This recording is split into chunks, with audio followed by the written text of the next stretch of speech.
Good morning or having a good day to all of you who are participating. I'm in a very strange position because after this excellent presentation before on the technological developments from which I learned a lot, I have a page full with notes now. I'm in a very unfortunate position to go back to Earth and speak about legal aspects mainly. And it was very wise, Natasha, that after the introduction on technological developments, I would not have to speak about a specific legislative act. Yeah, it would be a very hard landing. So it will be a soft landing to the regulatory framework mainly, governing in general payments, payment systems, and financial market infrastructures, as we call them, because they are a very essential element of the payment landscape. In all our payment transactions, and I will come back to this, we are very much interested about specific issues. In a payment, you have the famous W6 problem, yeah? Who owes what, to whom, when, where, and why, yeah? So what we are interested is to get discharge of our payment obligation, of our monetary obligation. And then we have the facilitators for this. The first facilitator is the central bank, which is providing cash, or in the future also digital currencies, which have a specific attribute. We'll speak about that, the legal tender attribute, which allow us to discharge of our debts. This is the payment. The reason of our payment may be different, but again, the fact remains that we have cash payments, which are the key element in the payment landscape. Things have changed and times have changed. And when I was a student, believe it or not, and it's a long time ago, a payment with a card would be the exception. This was a time when no internet was available, correct? And in that respect, gradually, more and more alternative means of payments have been introduced, which, with the consent of the creditor, could be used in order to make a payment. And this has prompted also the regulators, the lawmakers, and the supervisors as well to adapt accordingly the legislative framework at national level, at EU level, since we are in the EU, yeah, and at international level. Furthermore, fintech, and in particular the DL technology, has facilitated even more payments outside the traditional framework. I would say, to a certain extent, outside the box, which has now prompted the regulators again, albeit only in some jurisdictions, to accommodate to the needs of the new payment landscape and create a new set of rules in order to regulate the new payment landscape as well. And that's where we are. Yeah, we are in the period when where the developments are, I would say, continuous, with a lot of unknown words for those who are not familiar with technology, and at the same time, rules which gradually are making the regulatory system even more complex than it was before the introduction of that. Tomorrow, and the day after, you will have the opportunity to speak about developments in the EU in relation to that. And tomorrow I will have the pleasure to be myself the chair and learn more. Yeah. And then on Friday, unfortunately, I will not be able to be there because I have another meeting. You will speak about further aspects of EU law. So my presentation today on some basic principles will not be based on EU law, even though some references to EU law will be necessary in order to make the bridges, which are as appropriate. Yeah, but I will not speak about the MiCAR, even though I will refer to it. I will not speak about the upcoming digital euro regulation, even though it will be implied, yeah, in one of my slides. I will not speak about the PSR and the PSD 3, 4, 5. I forget now the name. What's the name of the new PSD? It's the 3, yeah. Meaning that my presentation will not be on EU law, but on the key elements which are necessary for us to understand how the payment services and the payment systems operate. I was telling before that what we are interested is to make the payment, yeah, or at least some people used to love to get a clearance that they don't owe anymore. Yeah, it's not for all, but most do so. Yeah, we have non-performing loans. We have many cases in which debt is not, monetary obligations are not being fully complied with. And we have the facilitators, which were the banks. It's now the e-money institutions. It is the payment institutions. It is all those institutions which are in providing specific services in that respect. We have the central banks which provide. But then the part which is not visible to us, and we will see that in one of my graphs, is the payment system and the settlement system and the clearing system, which in some cases goes together with a securities system, yeah, settlement system. And this is the obscure part. If you are not working in that industry, usually you don't know it, yeah. Even when you go to withdraw money, cash from the ATM of one bank in which you don't have an account, but you can withdraw from another bank's ATM funds, there is necessarily a system, a payment system, which must be supporting this transaction. Yeah. And my focus today will be quite a lot on these payment systems in order to briefly understand how they are shaped, to see the risks which are inherent in those, and then to make the case for the regulation and the supervision, oversight, to be precise, of these systems. And then I will very briefly develop on some not so recent, but still,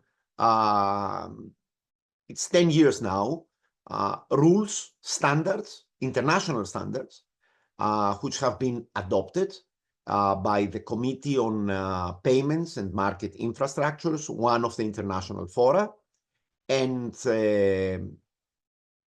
most importantly, on those which refer to the financial market infrastructure. And with that, I will have concluded my presentation today. Now, and this is now the table of contents on the infrastructures of the financial system, on the regulation of the payment settlement systems, and then on the international financial standards. Now, the financial system is providing two functions. The one is what we call the banking on capital markets or insurance intermediation. which is beyond the scope of our discussion today. Yeah, the financial system, we have banks, we have capital markets with so many players there, and we have insurance companies. And then the second function of financial systems is the contribution to the making of cashless payments. Yeah, because as far as I know, in most jurisdictions, according to civil law, and without and notwithstanding specific legal provisions to the contrary, a monetary obligation must be discharged with the use of cash, unless there is a content, as I mentioned before, of the creditor to accept anything but cash. You might tell me who is using cash today, and I would tell you a lot of people, and for many reasons. The most visible one being participation in the black economy. Yeah, you don't want to have a tracing of your transactions. Yeah, the more in a jurisdiction cash is being used in our days, the more there are strong indications that part of the black or shadow economy, if you want to call it like that, is in place. But then again, I have seen in several jurisdictions, extremely importantly in Switzerland, where I live from time to time and teach there at the university, that there is a move going back to cash. Yeah, so do not disrespect the meaning of the cash, which, by the way, taking into account the recent technological developments, has been one of the key drivers for the introduction of the central bank digital currencies. We'll speak about that in a moment. Yeah. So the financial system is the one which is contributing to the making of these cashless payments. Yeah. So the financial system is not making cash. The cash is provided by the central banks, and central banks are not part of the financial system itself. They are the monetary authorities or the supervisory authorities, or they have so many other tasks depending on the jurisdiction, which are supervising or overseeing participants in the financial system or the transactions themselves. Footnote, which we will see again, the role of central banks in payment systems is of extreme importance. Yeah, for the reasons I will explain later. Now, let me go to this graph, which is the basis for our discussion, and we will see it as it has developed. Yeah, this is the typical so-called four-corner model for payments. Yeah, for cashless payments, and it involves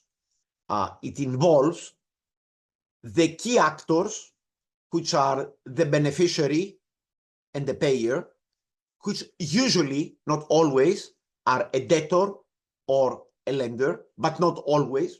Yeah. So the appropriate words here would be to speak about a beneficiary and the payer, and then the two banks, which would allow the contribution to the cashless payment. Yeah. This is a very typical four-corner model, which, by the way, requires the following. Point number one, and the most important from a civil law point of view. There is an underlying relationship. Yeah, there is a monetary obligation, or there is an obligation by a court decision. I have been fined for having parked my car, and I have to pay 40 euros for a fine. Yeah, I have to make a payment, correct? This is the underlying relationship which involves the payer and the beneficiary, and is a trigger for the initiation of the whole machinery of payment systems. And then you have the two banks, the bank of the payer and the bank of the beneficiary, which, by the way, may be the same bank. Yeah. In the traditional payments landscape, this was based on the existence of a bank account, yeah, and as a matter of fact, two bank accounts. One, the beneficiary with its bank, and then the payer with its own bank. Yeah. So again, we have two more contractual relationships. Yeah. And then we have the interbank relationship, in case you don't have Bank B and Bank P being the same institution, which is, as a matter of fact, the basis for the infrastructure that is necessary in order for the payment to be concluded. And when I say the payment to be concluded, I mean the payment to be made, the funds to be transferred from one account to another, then be cleared, as we will see, and then the amounts to be settled. What is most important from a legal, but also from an economic point of view, is the settlement of the payment. It's not the making of the payment. Now, is this applying today? Yes, of course. It is applying today. However, with a lot of developments. I will start with a joke. It's not a joke. It's a joke today. But when I was a student and I studied in Switzerland, for the first year, I was, my donor at that time was my father or my mother. I don't know who paid really, but yeah.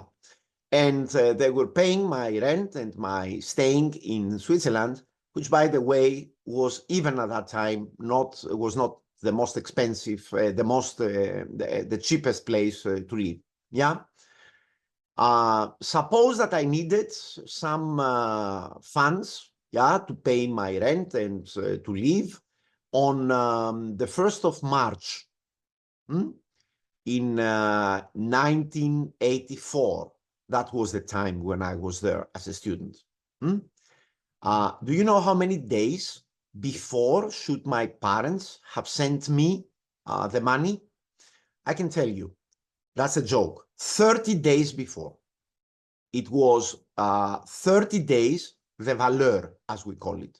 Yeah. Has this changed today?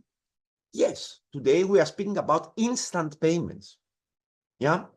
So one crucial element that has changed over time and which has been reflected mainly in legislation, but also in the initiatives taken by, for example, the EBA Association, was to shorten the time within which a payment would be made and then settled. So moving from the 30 days to the instant payment has taken some decades. Yeah, it has taken a lot of controversy. It has taken a lot of effort. It has been supported by technology, but it has also been supported, I would say, from various pressure groups towards that, consumer association, by the facilitation of the banks themselves through their own initiatives, and then also by legislation. If you have a short reading of the history of the PSD, one of the key elements in the history of the evolution of the PSD is how we have moved gradually to shortened periods for the execution of payments. Yeah, point number one. Second, is it appropriate here to use the term bank anymore? I would say yes.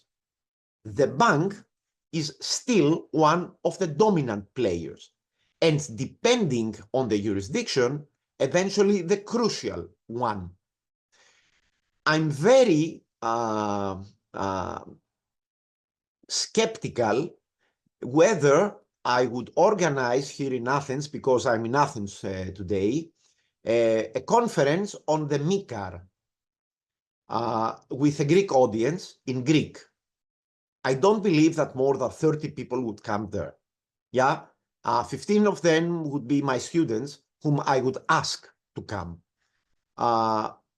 Meaning that the market for crypto assets in this country is not as developed as in other jurisdictions, like example in Malta, where you had legislation on crypto assets even before the entry into force of the MICAR, or in Italy, where I understand that they have one conference, fully attended conference per week. Yeah. So depending on the jurisdiction, the banks may still play a predominant role in this four-corner model. Nevertheless, we know, I will come back to crypto assets because I would like to make a footnote on whether the crypto assets can be considered as money. Yeah. In my view, this is not money. It's more than money. It's different than money, depending on the use. Yeah. But this is a point to be discussed a little bit later. Now, you have the e-money institutions and you have the payment institutions, which are also involved. So the term bank could today be called PSP, Payment Systems Provider. And payment system providers, it's not WTM, whatever that means. This is defined in law. Because gradually, more players have been present or have imposed their presence to substitute for the presence of banks in payments. 20 years ago, this landscape was a terra non regulata. Yeah, it was an unregulated field. And in order to create a level playing field between the banks, which were subject to regulation, not only as lenders, but also as payment services providers, yeah, because they were subject to the supervision of the central bank or the supervisory authority, even if this is not the central bank, and the other players, yeah, who were not regulated. So there was an arbitrage. And payments, by the way, is a field in which regulatory arbitrage is a predominant driver. Yeah, whenever there is no single field in which eventually, along with capital markets, where regulatory arbitrage plays a very significant role. You have this dialectic, yeah, thesis synthesis, antithesis synthesis, meaning you have a rule, the market reacts, yeah, they are trying to find a product, yeah, or a procedure which is outside the regulatory and then supervisory radar, and then you have new rules in order to bring this again under the radar, under the loop of the regulator. And this is constantly evolving. And that's why we have PSD 1, 2, 3, 4, 5, 6, 7. That's why we have the MiFID having been modified and up to now amended 15 times and so on. Yeah.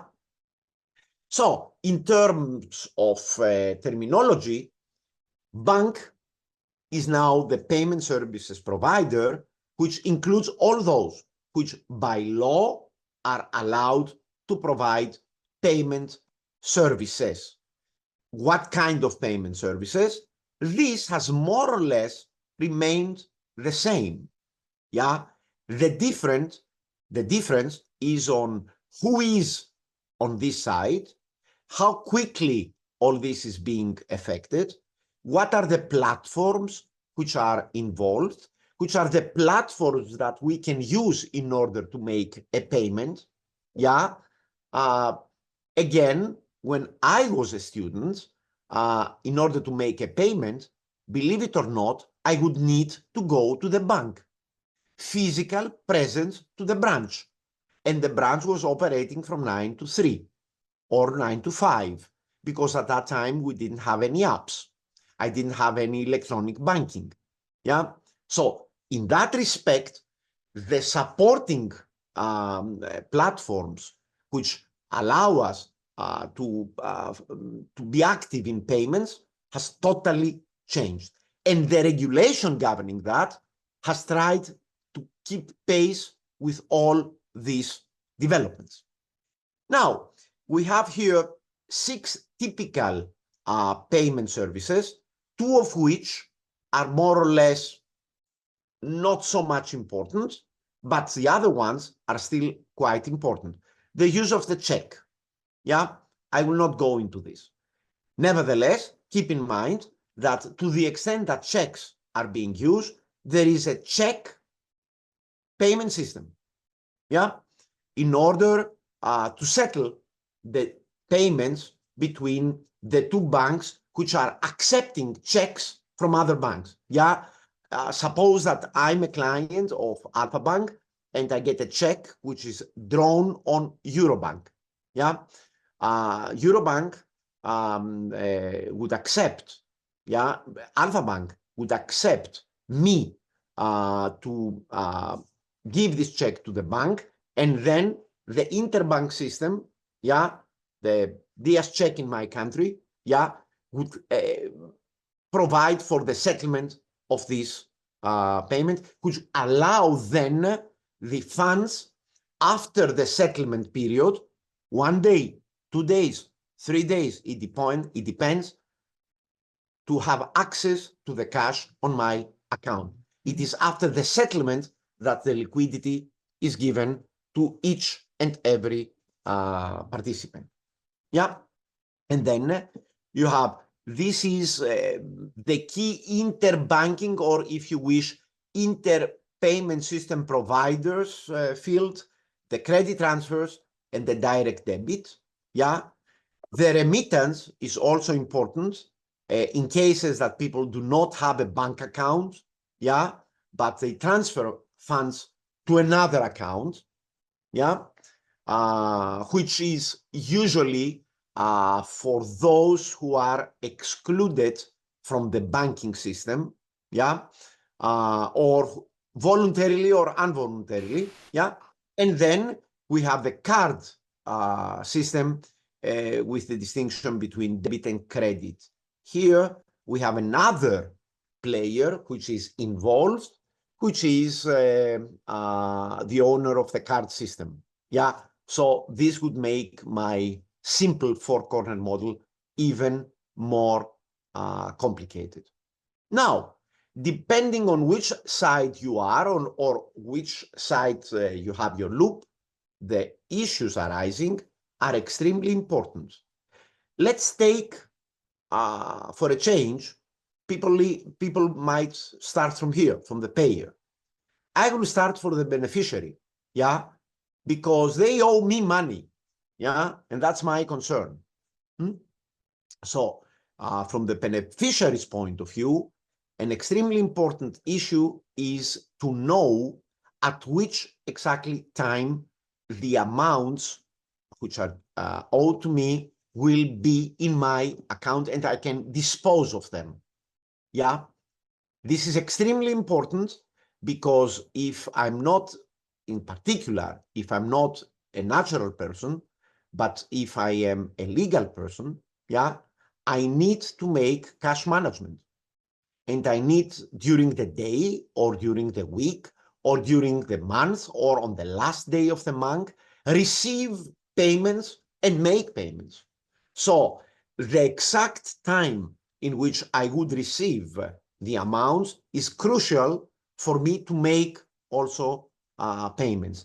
And here, the development in payment systems has been extremely important, yeah, from the net to, from the gross to the net, and then to the real-time gross settlement systems. Yeah, so developments in that respect as well. Are banks here still important? Yes, they are extremely important. We see that in Europe very much, though. Yeah, and in some countries more than in others.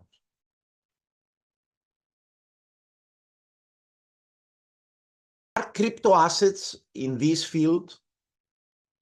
This is a very interesting question. I have raised it again and again. A typical question would be, in which class should I teach the MiCAR and the central bank digital currencies? I know that the central bank digital currencies can be taught in a class on central banking law, yeah, because it's central bank digital currency. They can be taught in a course on monetary policy, yeah, when you start with the banknotes and the coins, which are not issued by the central bank, but still the central bank digital currencies will fit into there, yeah.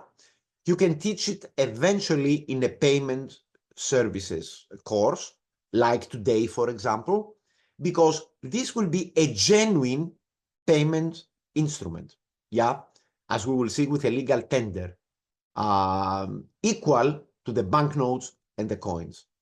I very much doubt whether this is the case of the crypto assets.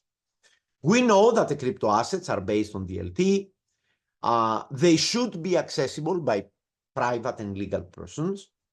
In principle, they are highly volatile, and this is an indication that they are not money in the very traditional meaning of the term, yeah. Holders are exposed to the risk of their issuer failing, yeah, which is extremely important.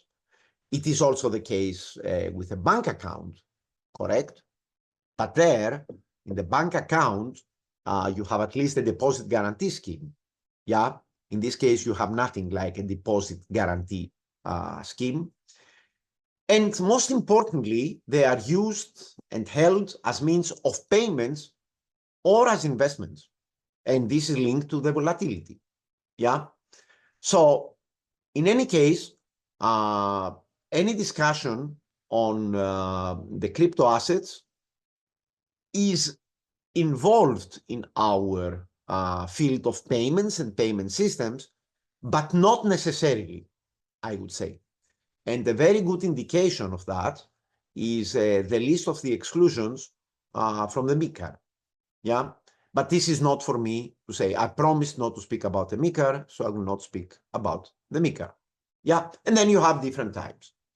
Now, when we go to the central bank digital currencies, which is the next slide, here, again, DLT, accessibility by private and legal persons. This is what the euro, the proposed regulation on the digital euro that my dear friend Panos Papaschalidis will speak about on Friday is providing. There is no price variability because it will be exchangeable at par with cash, yeah? And it's going to be a central bank's liability.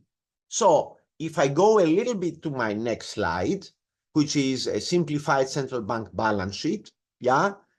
Here, in the banknotes in circulation, one day we will also see the digital cash, yeah?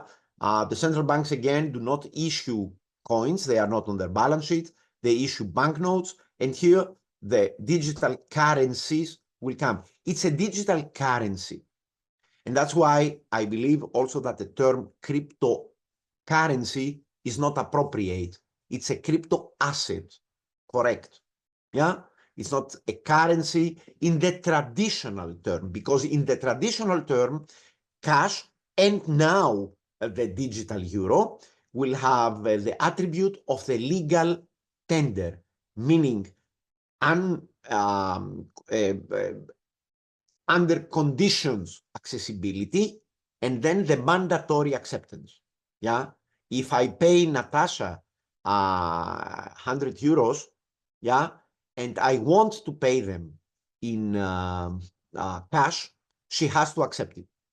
Yeah, unless a specific legislation provides that any transaction, even below 100 euros, must be made through a bank transfer in order to be able for the tax authorities and other authorities, the anti-money laundering authorities, to trace the payment. Yeah, this is the notion of the legal tender, which is attributed only to cash, banknotes, and coins, and will be attributed also to the digital euro in general, to central bank digital currencies. The digital euro regulations proposal requires that in extremis. Now, I mentioned before that the holders of crypto assets are exposed to a certain extent to the failure of the issuer. And a question here is whether a central bank can fail. Is there any possibility that a central bank would not be able to honor its own obligations, to repay our banknotes? I think that the instant answer would be no, banks cannot fail. I will not go into this, but if you wish, you can go to the Google and search Central Bank of Philippines and check whether this bank has once failed. And then we can discuss it again. But it's not for our today. So the central bank digital currency is being used, or is going to be used, as a means of payment. Used as a means of payment. I forgot here one word. Means of payment. And it's also a public good. So in that respect, the central bank digital currency is in our payments landscape, unlike, to a certain extent, the crypto assets. That was the point that I want to raise as an introduction. The point here is that I wanted to take some minutes to put the whole into a frame. We tend, overtaken by developments, constant developments, we used to forget the basic notions. What is money? What is a monetary obligation? What is a means of payment? And what is an alternative means of payment? All this needs to be clarified. And it needs to be clarified because it has legal consequences, and it has regulatory and then supervisory consequences. Now, the financial market infrastructures are part of our payment systems environment. It is on the bottom line of the graph I have showed before. And the financial market infrastructures are several. You have the payment, clearing, and settlement systems. This is for monetary obligations. Then you have the securities settlement systems, which in certain cases are linked to the payment, settlement, and settlement systems. The most visible example is the Target 2 securities, as this is also developing over the years. So you have one system for the settlement of the one leg of the transaction. Gortzos gave before I gave today, before this conference started, an order to my broker to buy me 1,000 stocks of Novartis or Nestle. At the end of the settlement cycle, two things must happen. The titles, the stocks, must be settled in my electronic account, in my securities account, and the amount that I have paid for this transaction must be settled to those who have sold this for the transaction to be completed, correct? So in that respect, you need a payment system which facilitates the transfer of the funds for the purchase of the securities, and then another system which goes the other way around, and facilitates the settlement of the securities, correct? This is capital markets. But again, it is capital markets including payments. So it's always very obscure whether this is capital markets regulation, the way that this is being handled, regulated, or whether it's payment systems. In my view, it's mainly capital markets regulation. But still, you have payments which are made for capital market transactions' sake, And in this case, you have two legs. We'll see that. And then you have the central securities depositories, yeah, which are necessary in order to keep the securities on a centralized way, keep them safe. Yeah, it's the safekeeping of the securities, which anymore does not involve paper. Very good news for environmental reasons. Very good news in terms of the management of the whole transaction. Yeah, very delicate in terms of sensitivity to the specific risks to which central securities depositories are exposed. And then you have the central counterparties and the trade repositories, which are also involved here and which are also included in this term of financial market infrastructures. I can tell you from the outset that all these are being subject to regulation and supervision. Let me give you a very typical example. In the EU, and most of us are working and living in the EU, in relation to these two animals here, yeah, the supervision is even centralized, and is the ESMA, which is the direct supervisor of these two animals. Yeah. So unlike in other cases, yeah, in this case, the centralization has taken place. The ESMA is not like the EBA. The ESMA has genuine supervisory powers, which will be the case for the EBA and the ESMA as well, after the full implementation of the MiCAR. So the EBA will also become a direct supervisor under the limitations set in the MiCAR for the significant asset reference tokens and e-money tokens, but still the EBA is not yet a supervisor, but the ESMA is. So all these are under the focus of regulators and supervisors, and for good reasons, yeah, in order to preserve the efficiency of capital markets and of payments. Now, what is the payment system? The payment system has different meanings, and I would like to give a very brief introduction to that. Yeah. As a matter of fact, it's a funds transfer. Yeah. It is a transfer of funds from one market participant to another, based, yeah, on the available payment instruments and the funds transfer services, like the credit transfer or the standing order. Yeah. Now, as I mentioned before, participants in payment systems are mostly the banks. Yeah.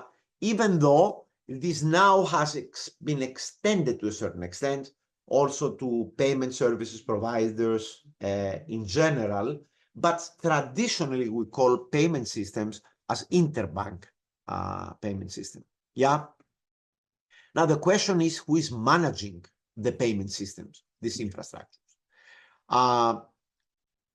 No matter what, the central banks are involved.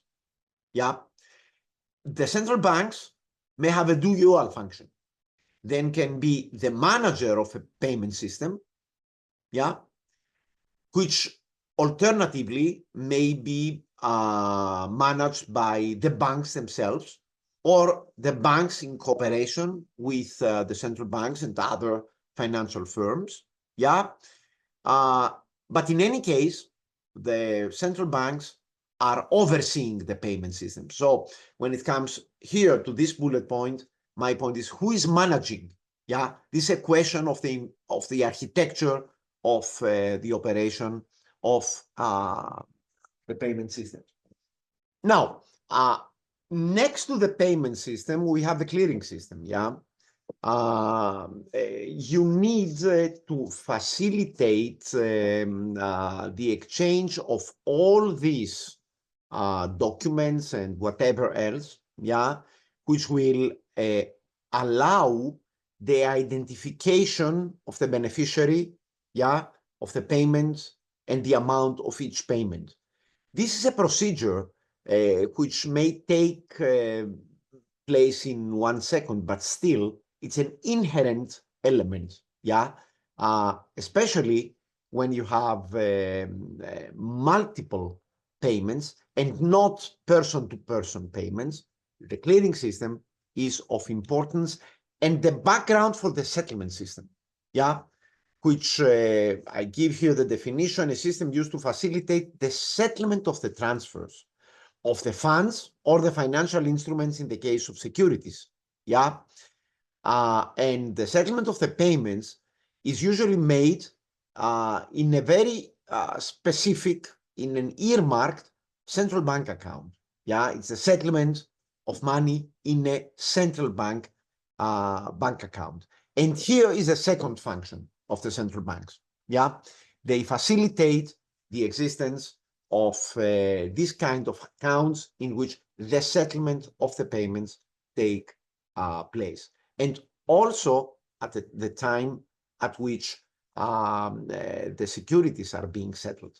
Is there any practical importance into this? Yeah. Yes, there is. And there is a lot. Let me start with the payment leg, and then I will go to the securities leg. Yeah. Suppose that my bank account will be credited at a certain point of time, and I get an interest rate on this deposit account. It is after the payment has been settled that will be allowed to get any interest on that. And in principle, the same will apply with regard to my liquidity. I will be able to transfer the funds, yeah, only upon the conclusion of the settlement, which may last for some days or may be instantaneous. Then, when it comes to the securities, I cannot sell my securities before they have been credited to my account. Or I can sell them, but then I would fall into a different category of actors. Yeah. So keep in mind, please, that in each system operating, the most important element is the settlement. The settlement cycle, I mean, the time elapsing from the point of time when the payment was initiated to the time that the settlement has been concluded, the so-called settlement cycle, yeah, may differ, but it's very important. And gradually it has been reduced from the 30 days when I was a student in Zurich, yeah, and I was receiving the funds, yeah. My father gave the order or my mother gave the order on the 1st of February, and the funds would have been settled 1 month later to the situation which is prevailing today. And again, the central banks and the securities depository systems, yeah, are also central depository systems, are very important in that respect. Now, we have various payment systems, and there is a classification depending on various criteria, yeah, on the payment instrument that is being used, on the way in which the system processes the payment orders, on the value of the funds. And here we have a very typical distinction between small value payments and large value payments. Yeah, different system for small value payments, different system for large value payments, even within the EU, and various large value and even more various small value payment systems. Yeah, depending on the netting, yeah, and the clearing of the whole process. And then we have this distinction between systemically and less systemically important payment systems. Yeah.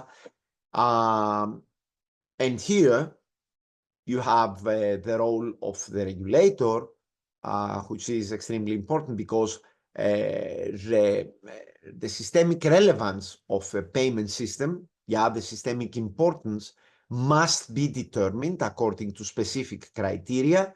And then it's needless to say that the supervision and the oversight of systemically important systems will be more thorough than the supervision and the oversight in those which are labeled as less systemically important payment systems.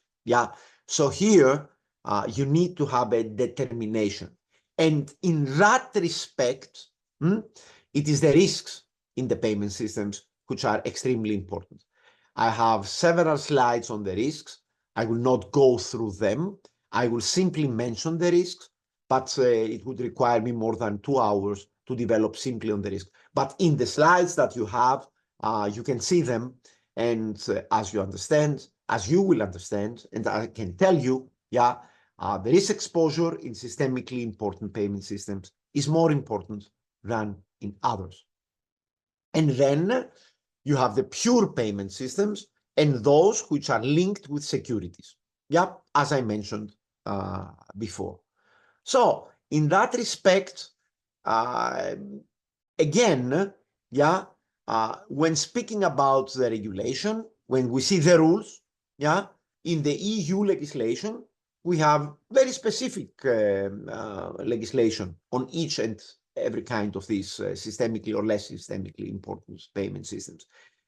The same classification, albeit less fragmented, is with regard to the clearing and settlement systems. I take here the clearing and settlement as one function. You have the net settlement systems, those in which the netting and the settlement then is being completed by offsetting and clearing all the participants' receivables at one or more settlement cycles. And then you have the gross settlement systems, which are extremely important, in which the settlement takes place separately for each payment. Is there a practical significance in that? Of course.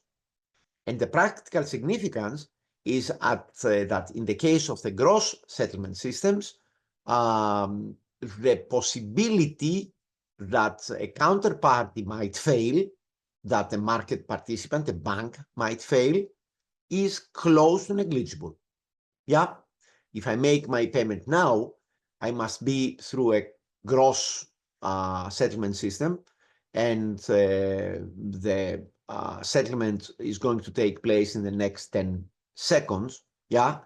It's extremely remote that my bank would not be operating, or another payment services provider, which in the case of the netting is again manageable, but netting on a Friday might be quite dangerous, because it's usually on Friday that financial institutions are being declared as insolvent.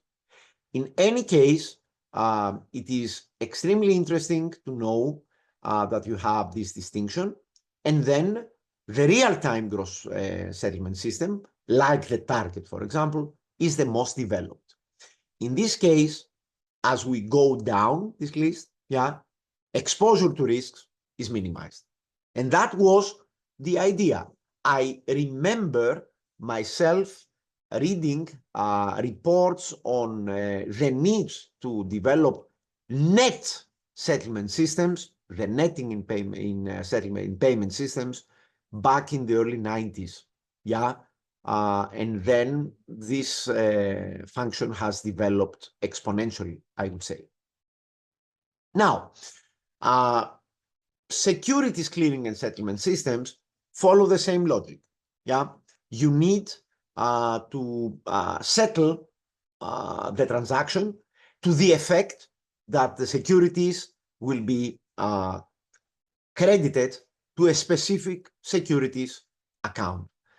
And the securities clearing and settlement systems follow more or less the same logic as I mentioned before.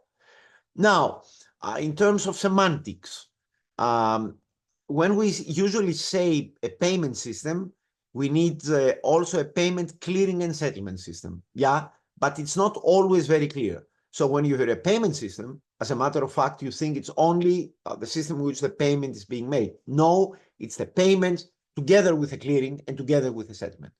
And then a payment and settlement system is the one which is settling as well.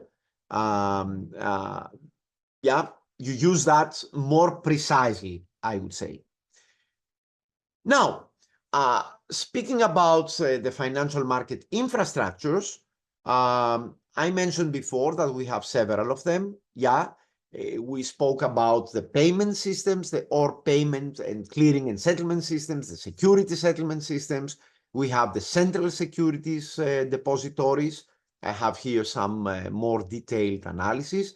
The central counterparties, which are now regulated after the global financial crisis, and they become themselves kind of an intermediary, yeah, between counterparties to contracts which are traded usually over the counter, becoming the buyer and the seller to the respective counterparties, yeah, and thereby ensuring the performance of open contracts. This aspect is being governed by the famous or infamous EMIR, yeah, the European Market Infrastructures Regulation, and the central counterparties are extremely important in that respect. You have very significant players, and you have also non-EU central counterparties which are active in our field. Keep in mind, please, and don't forget to remember that once the United Kingdom exited from the EU, yeah, there was a shift in the importance in this market, because most central counterparties were operating in London. And since then, the British central counterparties and those who were operating before in the United Kingdom needed to shift to the EU according to a third country regime, which, by the way, prompted the most important modification, the EMIR 2, yeah, in 2019-20, to re-establish the rules on how central counterparties from third countries, including from the United Kingdom, are operating within the EU. And it was only 2 weeks ago that in the Board of Appeal of the European Supervisory Authorities, where I'm sitting, we had a very important decision. It is available in the website, in which the ESMA had ordered for the withdrawal of the authorization of the third country counterparty, which the Board of Appeal decided that was a correct decision. But then again, here, the failing of a central counterparty under conditions may have spillover effects to the rest of the market, which in this particular case that we were dealing with was not the case. So again, in terms of European legislation, the EMIR has been modified, yeah, to adapt itself to the new reality, which is that, in my view, unfortunately for Europe, the UK is not anymore part of the European Union, yeah? And then you have the trade repositories, which are maintaining centralized electronic record databases of transaction data, also required by the EMIR, also governed by the EMIR, also supervised directly by the ESMA. Now, this is the general framework. Yeah, we have payments, we have payment services, we have payment services providers, yeah, and we have the financial market infrastructures, including the payment systems, the CCPs, the trade repositories, the central securities depositories. Yeah, so we have quite a complex system which is developing.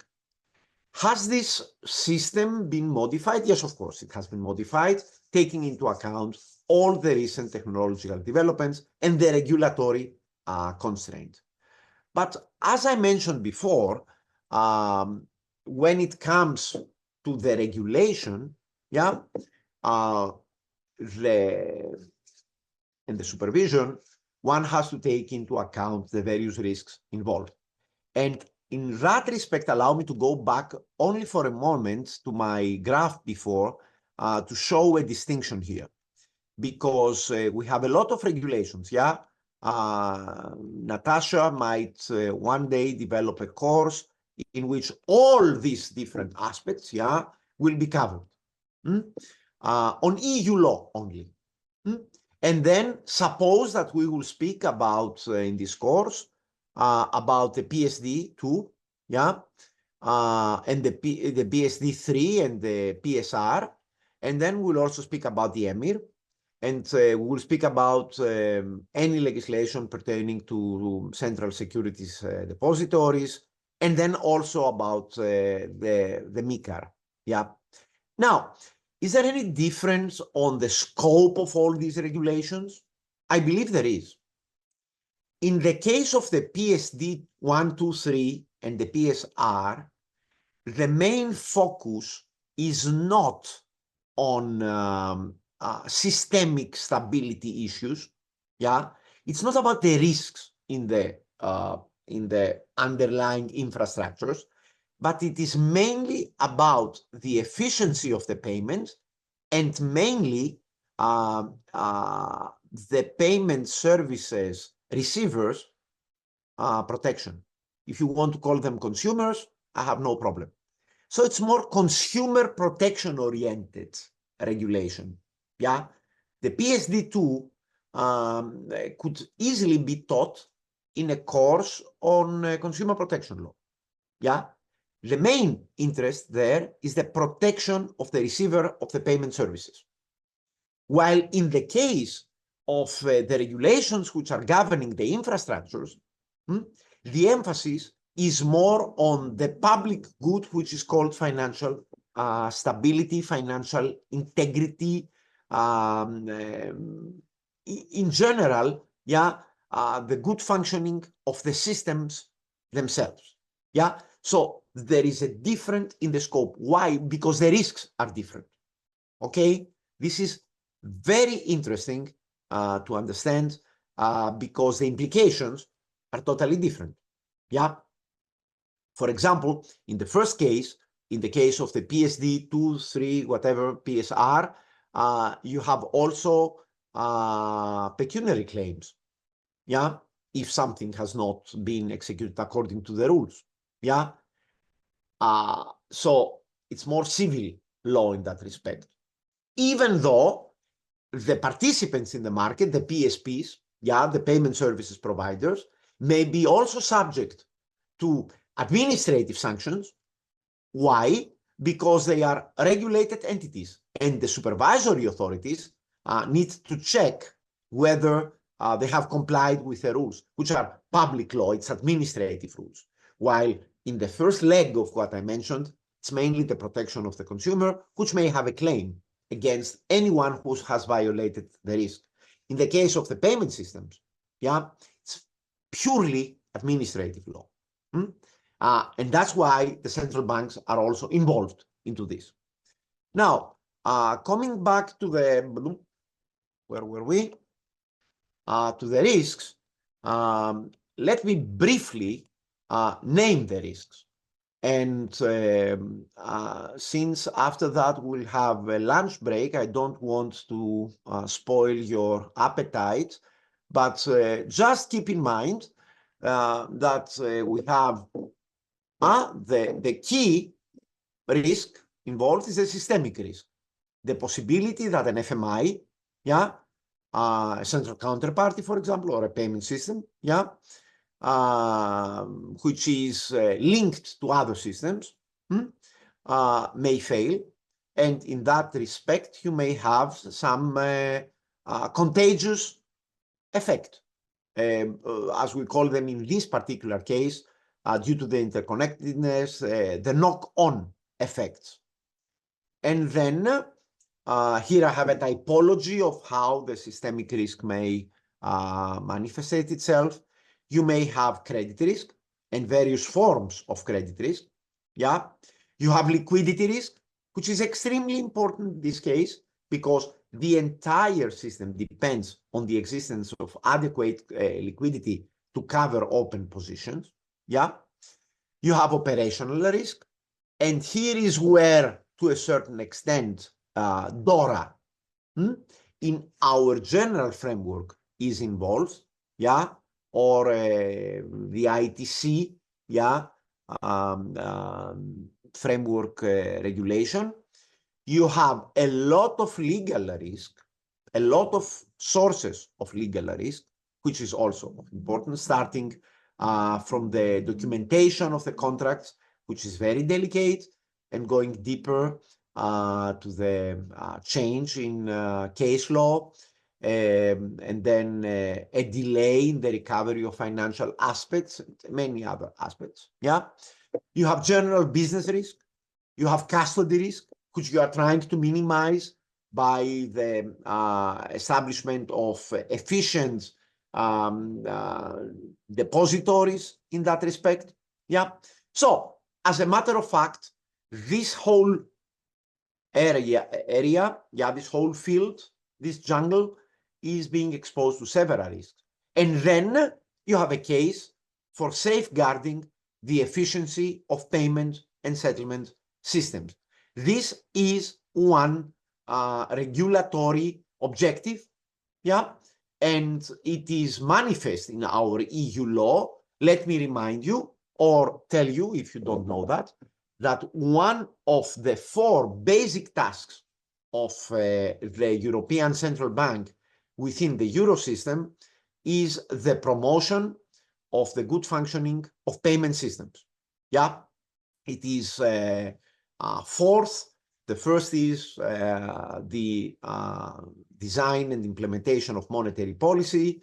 Then it is foreign exchange policy. 3rd, the holding of reserves, which goes together with the foreign exchange. And then the preservation of the stability of payment systems. So the safeguarding and the efficiency of payment settlement systems, yeah, goes hand in hand with the ECB, with national authorities in certain cases, yeah, because we have also national authorities involved. And then, of course, it is based on the fact that risk exposure is abundant in this system. Yeah. A few words on the international, my concluding remarks on the international agenda. Yeah. Is this of importance? Yeah. And it's not only if you are desperate. Yeah. International developments usually guide the European developments. We know that. In banking, we know very well that if you don't understand the rules of the Basel Committee, then you are astonished why the CRR changes so frequently. In capital markets, you have the IOSCO, which is the key player, not to mention the International Accounting Standards Board, yeah, for the accounting standards of the listed companies. Yeah, in money laundering, yeah, I'm not an expert in money laundering, but Christopher can tell you that EU law is shaped after the rules of the financial standards of FATFA, close to 100%. The same applies to payment systems, ladies and gentlemen, even though this is the neglected part of the discussion, because it's not rules relating to the consumer protection aspect that I mentioned before, but it goes back to the infrastructure, yeah, and this is the shadow part of our discussion. And here we have the equivalent of the IOSCO or the Basel Committee or the IADI or the FATF is the Committee on Payments and market infrastructures, which is the successor of another one, very important, the CPSS, which has done tremendous work in order to do what? To create international standards which should govern the financial market infrastructure, as a matter of fact, and some aspects of payments. And this is participated in, but it's a clubbish group. It's not like IOSCO, it's not open-ended. It's the main participation comes from some 30 jurisdictions all over the world, G20, plus some significant markets like Hong Kong and Singapore, in which the evolution of the payments is even more important than on this continent. Yeah. And the objective here is to achieve what we mentioned before. Yeah. To promote the stability and the efficiency of payment, clearing, settlement, and related systems and arrangements. Here, as you can see, they deal with a lot of issues, yeah? General issues of payment systems, including central bank oversight, as I mentioned before. In particular, large value payment systems. And then retail payment systems, including electronic money and digital assets and digital currencies. And then the securities clearing and settlement system, as we have discussed before. Foreign exchange settlement, a very important aspect, even though today very much neglected.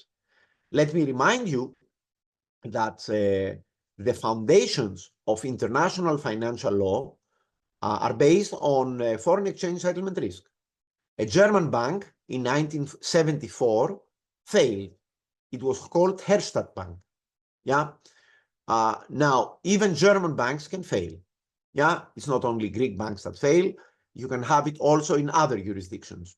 Having that in mind, the Basel Committee was established in 1974 in order to deal with the international spillover effects from the exposure of the Herstatt Bank to the foreign exchange settlement risk, which was the cause of its failure. So the roots, and by the way, the risk was on payments, and then the Basel Committee was established on banking supervision. This is one of the most curious developments in the history of law, but still that's what it is. And then, of course, you have the general issues pertaining to financial market infrastructures. As I mentioned before, payment system and securities law go hand in hand. And that's why several reports are being jointly issued by the IOSCO and the CPMI. If you were to ask me, and all these rules, all these standards, yeah, because the international financial standards do not adopt laws, yeah, they are not, don't have this power, they adopt standards. Are these standards important for EU law? I would tell you 100%.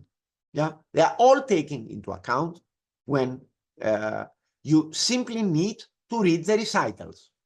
Read the recitals of all legislative acts, the MiCAR including the EMIR, including the MiFID to a certain extent, yeah, including other legislative acts, and you will see constant reference to the work of the CPMI or previously the CPSS.